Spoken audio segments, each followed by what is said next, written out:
Hello, me old chums. Today, we'll be doing a reading from Thomas the Tank Engine, the story collection, The Reverend W. Audrey. Now, because I've lost a subscriber, I'm going to read my favorite story from the Railway series. Let me just find the page here. I'm actually not, I'm just quoting the gnome. Should be the story after this. Oh, no. Oh. I'm sorry, me old chums. Here we go. Thomas and the Breakdown Train. Every day, Sir Topham Hatt would come to the station to catch his train, and we'd always say, "Hello," to Thomas. There were often lots of freight cars in the yard. Different ones came in every day. Thomas had to push and pull them into their right places. He worked hard because he knew he wasn't so clever as he thought. Besides, Sir Topham Hatt had been kind to him, and he wanted to learn all about freight cars so he could be a really useful engine. But on a siding by themselves were some freight cars that Thomas was told he mustn't touch. There was a small coach, some flatbed trucks, and two queer things his driver called cranes. "That's the breakdown train," he said. "When there's an accident, the workmen get into the coach, and the engine takes them quickly to help the hurt people and clear and mend the line. Cranes are for lifting heavy things like engines and coaches and freight cars." One day, Thomas was in the yard when he heard an engine whistling. "Help! Help! Help!" And a goods train came rushing in much too fast. The engine, a new one called James, was frightened. His brake blocks were on fire, and smoke and sparks steamed out on each side. "They're pushing me! They're pushing me!" he panted. On, laughed the freight cars. "Help! Help!" Yelled poor James as he disappeared under a bridge.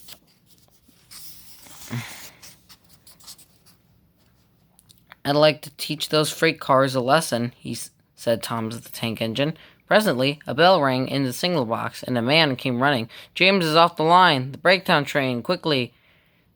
So Thomas coupled on, the workmen jumped into their coach, and off they went. Thomas worked his hardest. "Hurry, hurry, hurry," he puffed. This time he wasn't pretending to be like Gordon. He really meant it. Bother those freight cars and their tricks. I hope poor James isn't hurt. They found James on the freight cars at a bend in the line. The brake van and the last few freight cars were on the rails, but the front ones were piled in a heap. James was in a field with a cow looking at him, and his driver and fireman were feeling him all over to see if he was hurt. "Never mind, James," they said. "It wasn't your fault. It was those wooden brakes they give you. We always said they were no good."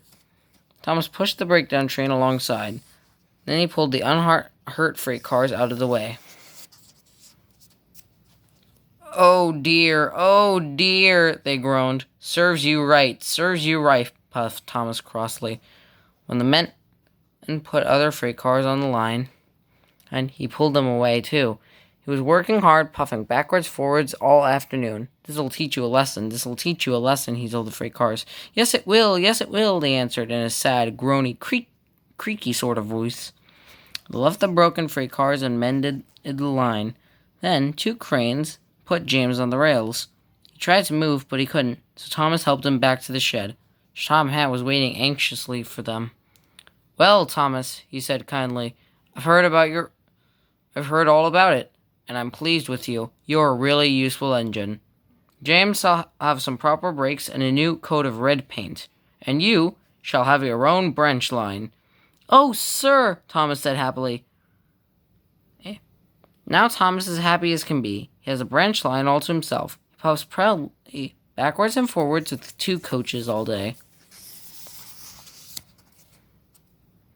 He's never lonely, because there's always some engine to talk to at the junction. Edward and Henry stop quite often and tell him the news.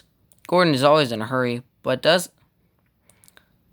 never forgets to say poop poop oop to little Thomas, and Thomas always whistles peep peep in return.